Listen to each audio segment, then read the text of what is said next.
a big part of the show is like not only helping cold callers on their cold calls and giving feedback, but also diving a bit into our mystery prospect. You know, you're somebody who's been in the space for a long time now, Mark. Not saying you're old or anything. Maybe I am a little bit, kidding.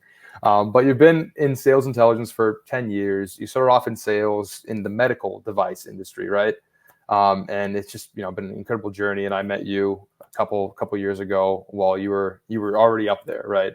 But I kind of want to get a little understanding from yourself, like how did you first start out into sales? Did you always want to be into sales? Why did you want to make that transition from medical devices into software into B2B? What was like going through your mind when you did all that? So maybe that's a loaded question. No, it's great. Yeah, so I started my career in med device. I worked for a company called Stryker, and I was in the operating room day in and day out with doctors, and we were doing procedures, mostly reconstructive as well as trauma. So it was all orthopedics, hips and knees and plates and screws and all that kind of stuff. So it was a very different scenario than tech sales.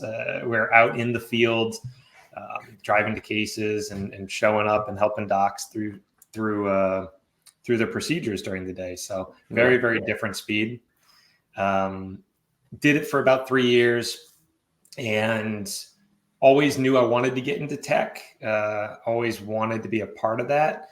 Kind of just fell into the med device world out of school and didn't really have the opportunity right off the bat. So after those 3 years, you know, took a short stint.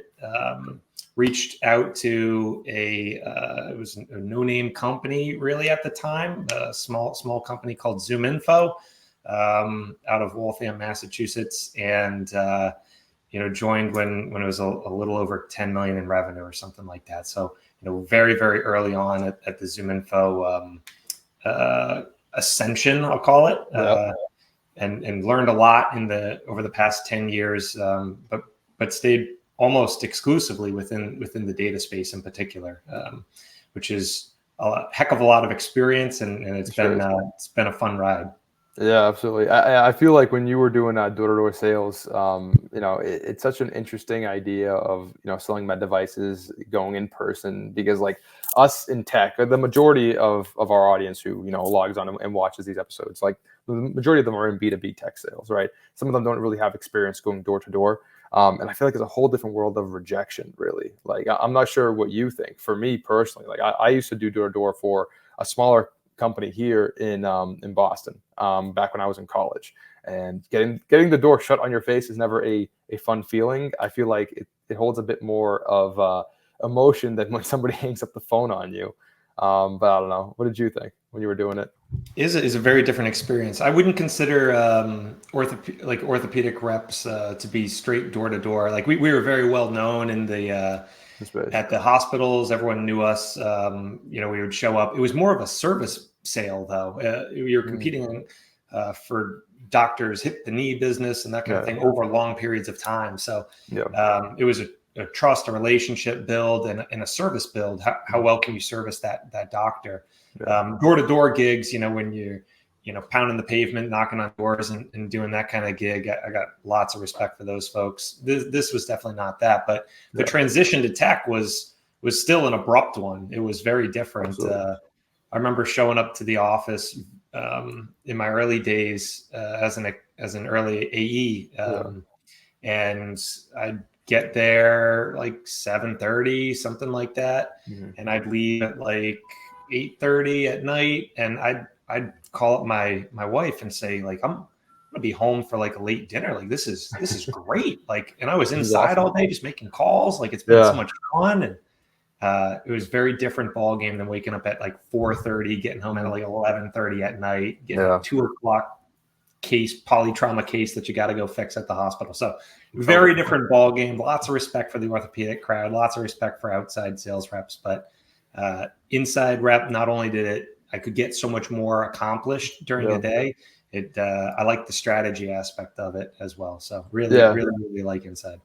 Yeah, it takes a lot more strategy and honestly just brainstorming of how to like how to penetrate certain accounts and whatnot. And that actually leads into a good segue into a question I had for you, which you already kind of mentioned about before. But when you were an account executive, you were hammering the phones, you were building your book of business. At that point in time, ZoomInfo, like you said, like wasn't the huge, gigantic company that we see today. And you probably weren't being fed like endless amounts of inbounds, right? You had to do your own self-source stuff. So I guess my question for you is, for any SDR that is trying to transition into like an account executive seat, and sometimes they kind of lose focus on cold calling, on self-source pipeline, right? They can't, not hopefully, I mean, some people can't be fortunate enough to just rely on inbound, right? So what kind of tips or advice or just like easy ways you can structure your day out for newer AEs who are reluctant to hit the phones because now they're in the AE seat, and they're getting fed accounts by their SDRs, by their inbounds? Anything there you can help with them? I think what we've seen over the past even year here, I don't know if it's about a full year now, is inbounds are going to dry up. There's a lot less people in market that are shopping for solutions. There's a lot less money out there. So what you're going to see is inbounds are going to dry up. Less people shopping means less people filling out forms, requesting demos, and all that kind of jazz, which is going to put more reliance on outbound. So I think, for the early AEs or the people that are just now, maybe they've been an AE for a little bit, but they didn't come from, 5 years ago or 10 years ago when it was predominantly an outbound engines. I think get into the motion, get into the strategic motion of cold calling. And it's not a dial for dollars kind of scenario. So many people think that I'm just going to dial a whole bunch. It's kind of like sending a bunch of email spam out there. And that's not what the world is right now. It's still a buyer's journey. And you have to be strategic about who you're prospecting and who you're actually reaching out to. Come prepared for it. Pick the strategic accounts that you want. The inbound's going to come. That'll fill a little bit. But think about the big fish. Work out the math, right? Think about the big fish as it relates to your quota. How are you going to reel those big fish in? Typically, it's going to have to be you cracking those organizations. You can't trust SDRs or marketing or any of your support tiers to get you there. You have to take ownership of that as the rep. The buck stops with you. Yeah, absolutely. I agree with you. I mean, you mentioned it perfectly before. You need to be more strategic. You need to put in the work, right? And I remember something that you mentioned to me a long time ago, which was basically like picturing your ICP as like a huge lake with a bunch of fish in it, right? And then there's all these little streams that like shoot off of it. You, as a full cycle AE, you need to go to where those streams are being all like funneled down, where you can just catch all of the fish, and it's easier said than done, right? But that's the type of like mindset that the account executives should be in when they're doing these self-sourced activities, right? If they don't do that, they're just fishing into a huge lake. They're not going to catch anything. Got to be thoughtful about how you're going to get the big fish, for sure. Yeah, exactly. And in terms of so cold calling specifically, considering this show is big about cold calling, right? You just got pitched 3 times today. When reps, whether they're an SDR, a BDR, an account executive, they're calling into leadership. Do you have any tips in terms of how to speak to leadership? A big thing that is talked about a lot in our network, especially on LinkedIn, is being able to convey messages directly, not losing prospects by, talking about all of these like filler words or buzzwords, but also having a sense of like being, like you belong to be speaking with a CEO or a CMO or a CRO, CTO, whatever it may be. Anything that strikes a chord to you that you've seen in the past, or any advice that you have for reps that are trying to basically do that but better? Yeah, absolutely. And I think I'll give a big shout out to Cole, Linus, and Radu, who we just heard. They actually embody this really well. I think there's 2 things when you're talking to executives that are paramount and really more important to remember when you're talking to someone up the ladder versus someone who might be an individual contributor or even frontline manager. Composure and context. And so what we saw really nicely there with some of the guys is composure. They're coming in, they're pausing, they're not bumbling words, they're not using filler words like you said, Dom. They're coming in and they know exactly what they're going to say. They're not rushing their dialogue. They don't have ums and filler words like we are conversationally. that's a polished pitch. That's something that sounds really authentic and sounds really professional. Very important, and a soft skill that's kind of forgotten about a little bit and kind of lost in the past few years, that I think everyone's starting to figure out that they have to go back to. So finding those filler words, using a solution like Trellis or something that can actually help you understand the call a little bit, and where is it falling down over time and where can you pick it up? I think that's a really, really pivotal part. The other is context. Outside of composure is context. And we're at an age now where you can't just dial up and ask for someone's time. Hey, you want to talk about this solution? Like, they don't have budget. The timing isn't right. They're not looking at the solution right now. They've got a million other priorities going on. We're not going to get into that wheelhouse, I don't think, for the next 5 to 10 years even.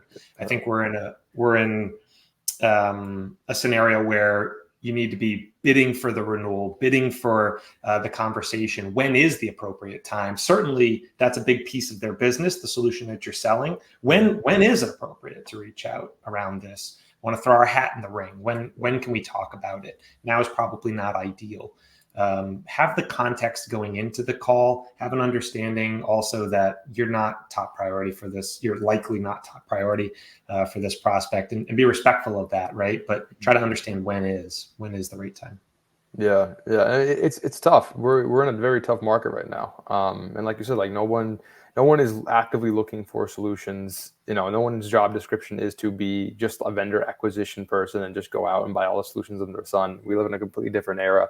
But yeah, being able to just be confident, in my opinion, be research based, having a talk track for each persona, like that's going to be huge in terms of just like being able to convey their messages correctly, being able to speak to leadership, being able to create some sort of momentum into accounts, was a big one. I actually wanted to kind of like switch gears here for a bit, because we've been chatting a lot about SDRs, about cold calling, about the individuals themselves. But one big aspect that comes to mind in terms of outbound is the organizational structure, the leadership itself. And you've been part of multiple orgs now. You've led multiple orgs to succeeding in terms of outbound sales. And so I want to get an idea from yourself, like, what do you think are the necessary changes that, at least when you're in a startup phase, need to be pivoted or changed to be a bit more strategic when you're becoming a more mature organization? That's a big question, Dom. I think loaded question. That's a big one. That's a good one. We can keep it strategic. We can keep it detailed.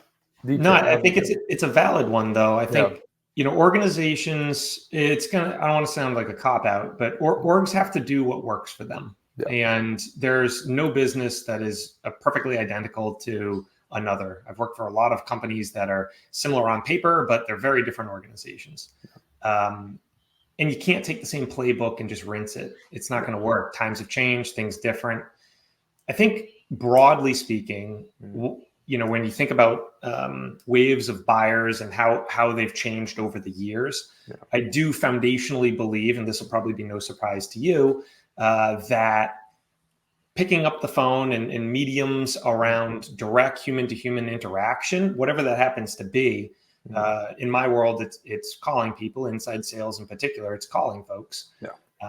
That is going to be paramount as we move forward. As we move toward an age of AI and maybe not quite knowing what's real and what's fake, I think the more authenticity that a brand or a person can convey, the more success that brand or person is going to have. So focus on being human, focus on having real, authentic interactions. Yeah, focus on what historically, has worked. Try, experiment, see how things progress, right?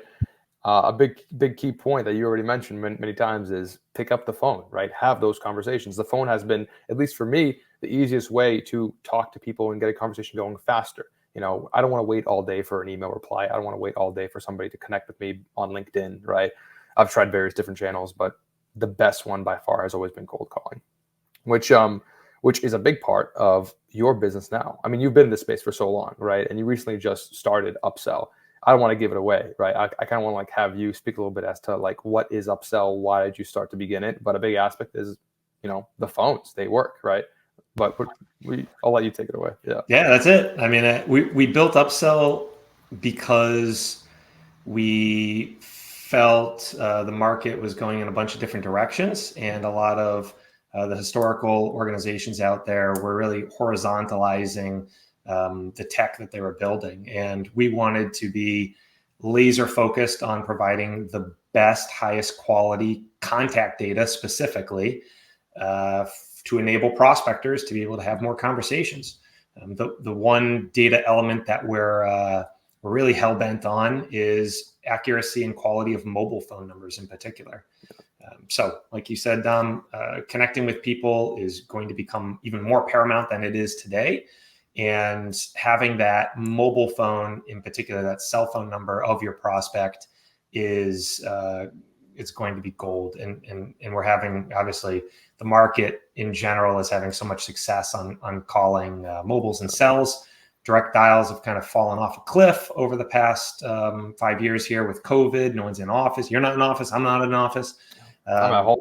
Yeah, not at all, right? But you got your cell phone right beside your desk, and if you're going to reach executives and if you're going to reach decision makers, you're going to need that phone. So we built Upcell to solve that problem and to be just laser focused on incredibly high quality contact data.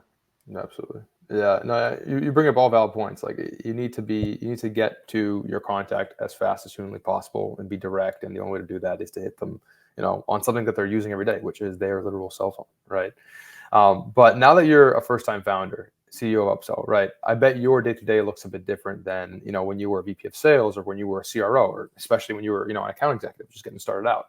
And for a lot of first-time founders, like they find a lot of difficulty in terms of like structuring their day, understanding where to allocate their time effectively. And everyone's going to be different. Everybody has a different go-to-market structure, even if it all does revolve around the premise of cold calling, right? But for you specifically, I guess, like what are a couple of tips or advice you'd give first-time founders now that you've been in the seat now for, I think, 8 months to a year, right? And so like, what would you do differently if you were able to start all over again? Thankfully, like we haven't been around long enough, I guess, where I'm having regrets or making the other decisions.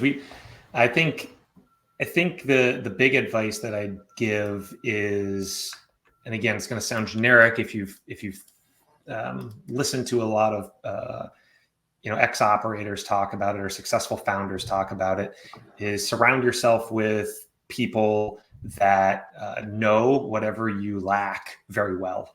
Mm-hmm. We have a really, really, really elite team of operators around Upcell, and that's allowed me to focus predominantly on my swim lane, which is what you said earlier, Don, which is sales. I'm a sales guy through and through. The more we recently uncovered that I'm not a marketer. It's just not a marketer. And we talked about this a little bit, It's good to realize those things early, good to realize it, and don't try to force the square peg in a round hole. Go find someone, go pull in someone to join the squad that is an expert in that. Those people are going to be able to do whatever it is much faster than you and with greater levels of efficiency as well. So surround yourself with the team. It's all about the team. With the specialists, with professionals, right? People who actually know what they're doing instead of you having to just sit there and try to watch YouTube videos and learn how to market, right? In that specific time during that, like a lot of folks, they talk about pulling in some, big wig from a big successful company. That's fine, but does it relate to what you're doing? Like, are they familiar with your business, with your industry, with how things are done there? And a lot of the time, no, it's kind of forcing folks in, and they don't have context around what it takes to be successful. So find someone really, really, really local. The closer you can get, the better. Yeah, absolutely. And was there ever like a mindset shift in terms of becoming like a CEO or first-time founder from, before when you still were leading revenue orgs, right? But now it's a bit different. You're working for yourself. You're working at a small company. You're starting everything from the ground up. And so like, has there been like different changes in terms of your mindset or the way you think about, just your life, your career, personal life, anything that would be helpful again for first-time founders? I don't know. I think like first-time founders can start from a lot of different directions. I've been fortunate enough to be able to lead sales organizations at successful companies, and you think about it very similarly, actually, to running. Like if you're running revenue at an organization, the buck stops with you. You certainly have to embody that and believe that. Certainly will if you don't hit your numbers, then it will come to a screeching halt. And it's kind of the same deal in startup life. It's kind of the same thing when you're owning your own thing. So I think from a mental perspective, that shift was very simple for me. I think if I came from product, or if I came from the engineering side of the fence, it would have been a broader leap. But that ownership that revenue leaders already take, and it stems all the way back to account execs, right? You think about, well, I own the book; it's my book of business. I'm gonna fanatically prospect this because no one else is going to. I take ownership of it. Yeah. That responsibility and ownership stems all the way up in a sales organization. So I think even the shift from an early AE or someone who's owning that book of business, that shift isn't going to be so drastic toward making a leap to CEO. Yeah. But maybe that's maybe you had it easier than other people. I don't know. Who knows? But Mark, it's been a pleasure having you on the show. I think you brought up a plethora of knowledgeable topics here that hopefully the entire network, whether they're first-time founders, whether they're leading up sales orgs, whether they're account executives or SDRs, they will find helpful. So I appreciate you, man. I thank you again. It's been a great pleasure here. For anybody watching who does not know Mark, make sure to connect with him on LinkedIn. Follow his journey in sales. Follow what Upcell is doing, because they're doing something completely revolutionary over there. And yeah, just keep on hammering the phones, guys. Thank you again for watching. Mark, any last closing remarks from your end? No, awesome. Thank you so much, Tom, for having me on. It's been an absolute pleasure. Of course. We'll see everybody next time on Get Pitched.